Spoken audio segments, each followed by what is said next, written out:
Hey guys, so this video is going to be a few different things because I got some like little maintenance stuff to do here and there on the Jeep. I got some wiring stuff that I got to kind of redo. I pulled a couple wires loose. But also, as you saw on the last trail, my steering stabilizer came off. This got like completely, I mean, you can see down inside there, it got completely jacked sideways. So we're going to start by taking this off and then we'll try and re-thread it in. And if it works, we'll just reattach it and put it back on.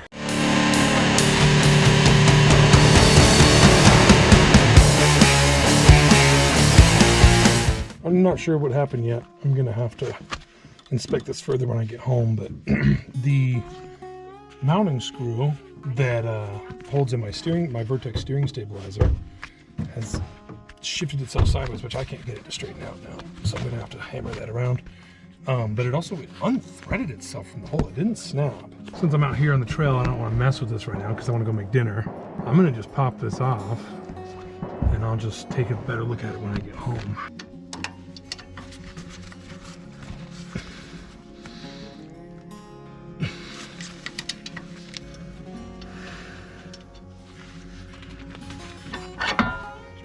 Whole thing off like that. So I'm not sure what caused it to do that. I don't know if I just didn't have that aligned on there correctly, but it's all twisted and jammed in there sideways now. So I'm gonna have to really mess with that. And I also got to make sure that I didn't tweak this shaft, which I don't think I did, but it's giving me a lot of resistance right now. Just take that off when I get home and try to fix this. Try again another day.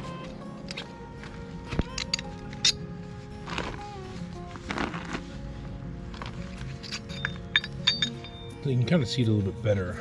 This little joint here literally slipped underneath the seal, but I think that just happened when I was wheeling. I didn't realize that this had come off of its mounting plate. What I started looking for was because I noticed that when I was turning right, something was stopping me from turning my steering wheel, like turning all the way to the right. And what was happening is that this was hitting the mounting bracket on the tie rod, which I'm pretty sure is what damaged the threads right there. And also ended up pushing it sideways, which would make sense because the direction that it's pushed is also where the threads are flattened out.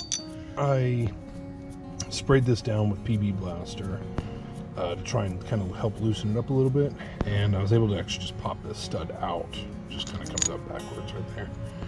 When I push it back in, it's still snagging, but I'm able to turn it by hand now, so it's getting better. But I think it might have bent something up inside that bushing in there. And that bushing is still really difficult to move. But I'm going to try and go ahead and thread this back into the piece on the tie rod and see if that's also messed up, because if so, I'm just going to order a new mounting piece. Now it is snagging, but I've got a flat spot on my threads right there. I don't know how well you can see it in the camera, it's kind of blurry, but that might be what's snagging in there. It also feels like it's kind of dirty, which is why I put the PB Blaster on there. There we go. I think that's actually the bottom right there. Just work it back out and work it back in. Yeah, so I was definitely wrong. Threads down inside there are definitely messed up in some way. When I was putting this on there, the bolt that goes down there would only go in so far and then it would just stop.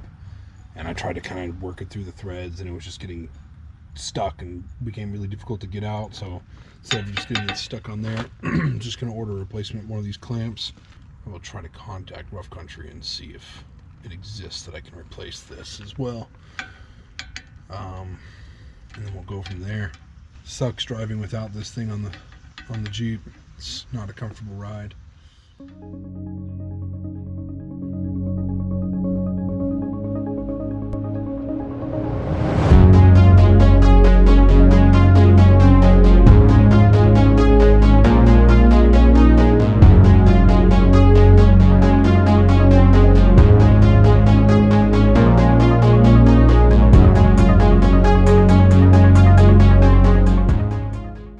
So what the heck am I doing here? So I've removed most of my carpets and removed my seats and stuff. I kind of have a lot of little things to take care of. I have some rewiring that I have to do for some of my lights. I'm going to be moving my CB radio. It was previously mounted under the dashboard, and I'm going to be moving it inside here, so I got to run some wires to that and extend the power wires for that. I'm going to completely redo the wiring for the CB radio. And I also just need to clean it, right? I mean, it's been a long time since I've properly cleaned this Jeep. This is overkill, but you know, I'm doing everything else. It doesn't take much to take the carpets out of these. They really just pull right up and out. So I figured I'd just pull it all off and vacuum everything out the best I can and go from there. Getting ready for the road to Overland Expo East. That is going to be a blast. I am so anxious about that trip. We're planning a 400-mile trip, and it's just going to be 2 vehicles doing it. So it's going to be a lot of work. It's going to be a busy week, and we're going to end that 400-mile trip right into Overland Expo East. So I'm going to get back to this, then I'm going to put it back probably on the time lapse. Getting ready to remove the center console stuff. I'm not going to really show in detail how to do that. It's actually really simple. So let's do it.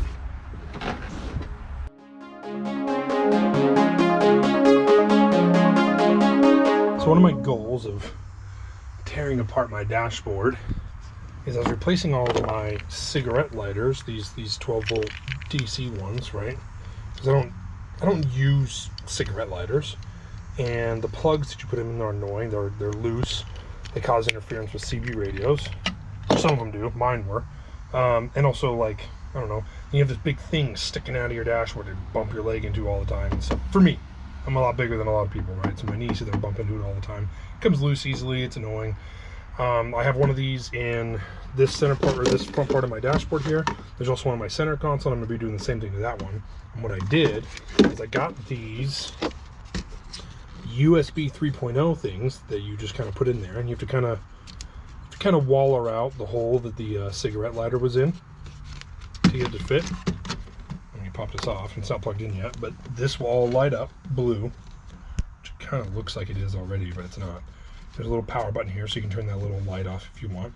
And then they're all USB 3.0 plugs that put out, I believe it's 3.1 amps, which will be better for charging like my drone batteries, because my drone batteries are monstrous and they take a lot to charge. So that one's already in there. I just have to put the back ring on to hold it into place and wire it up. And I'm going to use the wiring that was already running to this, because it's got a positive and a ground, and that's all it needs. And it'll be the same thing in my center console one. And this is kind of cool too, you know, instead of being a cigarette lighter, it's just 2 USB ports, right?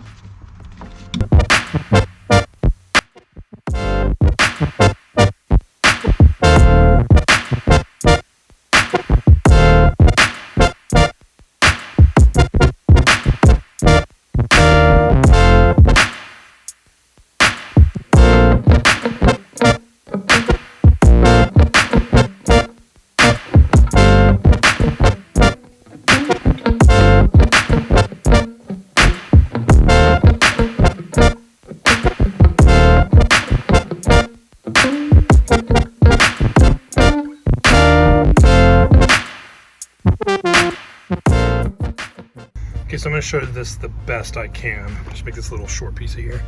So in order to remove these vents, I'm going to pop this. Those ones are already exposed, but in order to remove this one, I'm just going to pop this off. This is really easy, right? Just pull on it, nothing happens. But look up inside there, that little hole right there. All you're going to do is you're going to pop a screwdriver up in there, and you're going to slightly kind of push up. I'm going to show you in a second. And then this whole thing will rotate counterclockwise, and it'll literally just come right out. So the screwdriver's in there.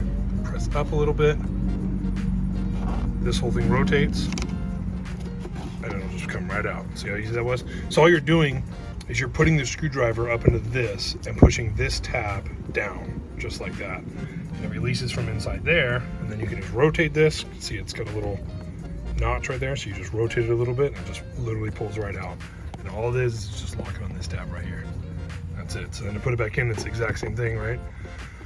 You just line up that hole right there, and you put it in, and then rotate it, and it'll lock it back into place. Look how dirty that is in there. That's why we're taking them off. We gotta clean all that out.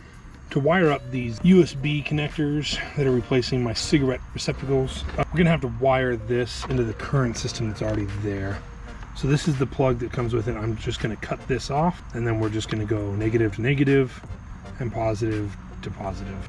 I found these on Amazon. I've used them before. They work pretty good.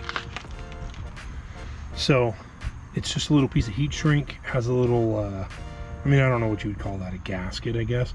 But it's the heat shrink, and then it's got lead right there in the middle, or soldering, right? And so you just put the 2 wire leads in from either side, and then with a heat gun, you just heat it up, and it just shrinks down and seals off around the wire. And it's cool. You can get these in, like, you know, 100 packs. It comes with various sizes. It's what I used to do my brake lights. It's what I used to do my like auxiliary lights and stuff like that, to make sure that they're as waterproof as you can get them. And I haven't had a problem with them yet. They work great. So I'm just going to strip away a piece of this and a piece from the connector, and then just use these to connect the 2, and we'll be in business.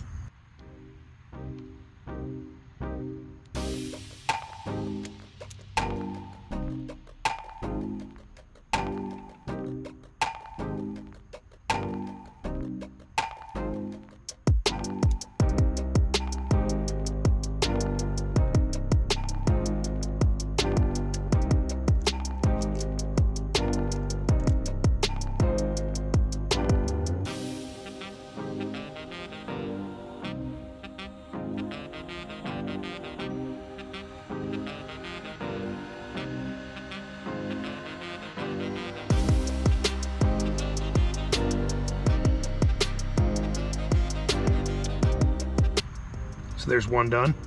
It's a positive lead, and let that cool down. Doesn't always look the prettiest, but it works. A little note, as you saw, it got kind of flimsy there. When it's heated up, it's pretty pliable. So be careful. Make sure that you have something to stabilize what you're working on. Not the most visually appealing, but they do work. I have not had a problem with them yet.